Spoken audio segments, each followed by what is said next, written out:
संत परमानंद खटीक युवा समिति के यशस्वी अध्यक्ष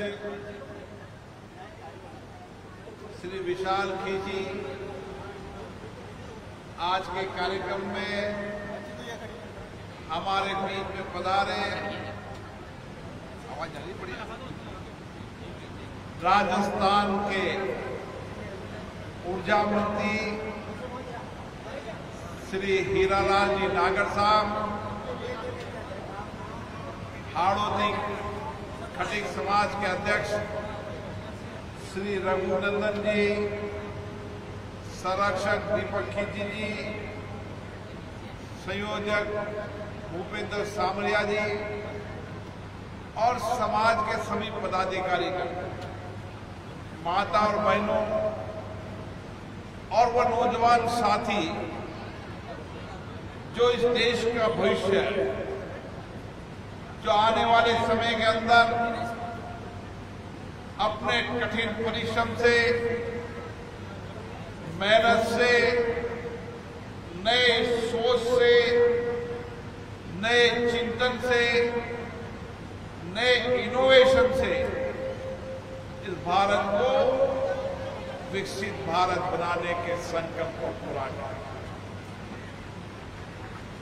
मैं आज देख रहा हूं कि भारत की नौजवान पीढ़ी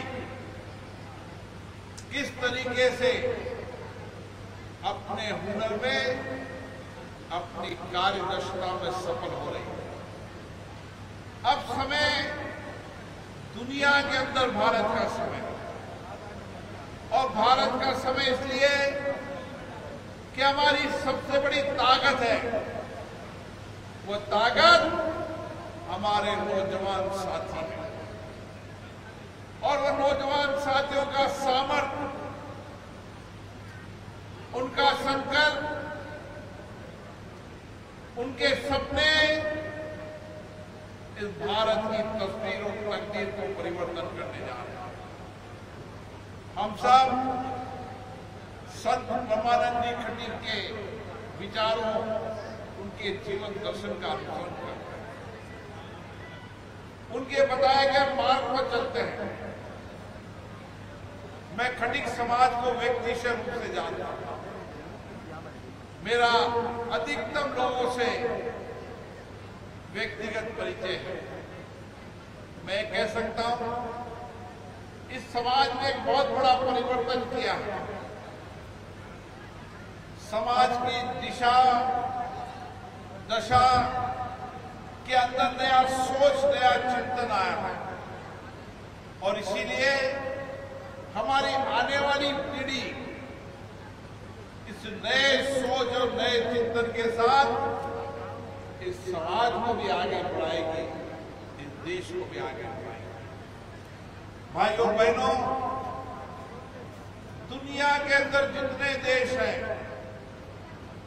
उन सारे देशों की चिंता एक है कि वहां जनसंख्या और युवा पीढ़ी, स्किल पीढ़ी, उसकी कमी। और हमें गर्व है कि हमारे आने वाली पीढ़ी स्किल भी है, दक्ष भी है, नए इनोवेशन सोचने की क्षमता भी है।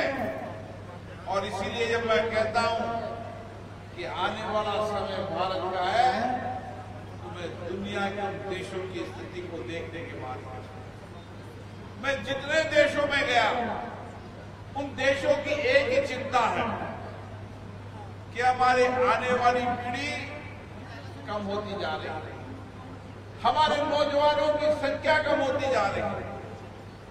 और इस समय ये सही समय वक्त है कि हम सब समाज के लोग सामूहिकता से मिलकर, सामूहिक प्रयासों से किस तरीके से हम समाज के नौजवानों को अच्छी शिक्षा, संस्कारी शिक्षा, नई टेक्निक की शिक्षा, मेडिकल हो, इंजीनियरिंग हो, कोई भी कंपटीशन हो, उस कंपटीशन में प्रतिस्पर्धा होनी चाहिए कि मेरे समाज का बच्चा सबसे आगे रहे।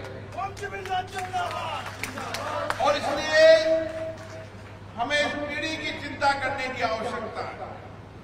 ये कोटा एक शैक्षणिक नगरी के रूप में जाना जाता है। देश के अलग अलग राज्यों के लोग यहाँ पढ़ने आते हैं। इस समय हमारी जिम्मेदारी पड़ती है कि देश के अलग गांव ढाणी के लोग आते हैं। खटिक समाज भी निर्णय करे, फैसला करे, कोटा के हर गांव से नौजवान निकले और उसको हम कैसे अच्छी शिक्षा दे सकते हैं, उसके शिक्षा में हमारा क्या सहयोग हो सकता है, कैसे हम उसकी पढ़ाई के अंदर समाज सहभागी हो सकता है, उसके निर्णय करने की आवश्यकता है। मैं इतना विश्वास दिलाता हूं, मैं हमेशा आपके साथ हूं। कोटा से लेकर दिल्ली तक देश के किसी भी हिस्से में पढ़ने वाले बच्चे को कोई भी तकलीफ हो, कोई भी कठिनाई हो, चुनौती हो, मैं हमेशा आपके साथ खड़ा हूं।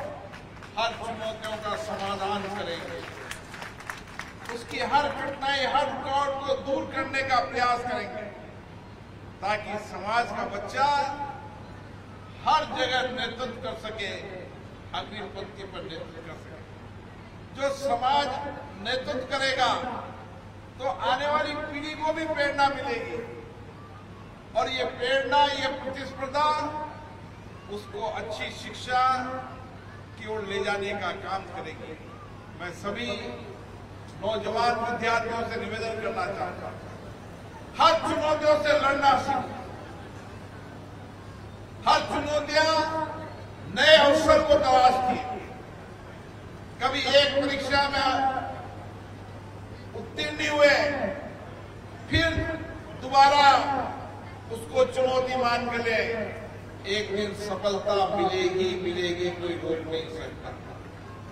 एक अच्छा खिलाड़ी वही होता है जो हर बार मैदान में उतरता है, तैयारी के साथ उतरता है।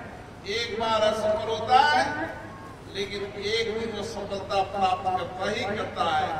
इसलिए नौजवान के मन में ये विचार होना चाहिए कि जब और नौजवान देश का नेतृत्व कर सकते हैं, मेरे में भी इतनी क्षमता है, मेरे में भी इतनी दक्षता है, मैं भी देश और दुनिया में नेतृत्व करूंगा। और उसके लिए एक चुनौती मानकर और एक नए सपने को देखकर आत्मविश्वास के साथ उस संकल्प को पूरा करने का प्रयास करें। मैं सभी नौजवानों को धन्यवाद देना चाहता हूं, जिन्होंने इस युवा विकास समिति के माध्यम से उन नौजवानों को प्रोत्साहित किया, ताकि आने वाली पीढ़ी उनसे प्रेरणा लेगी।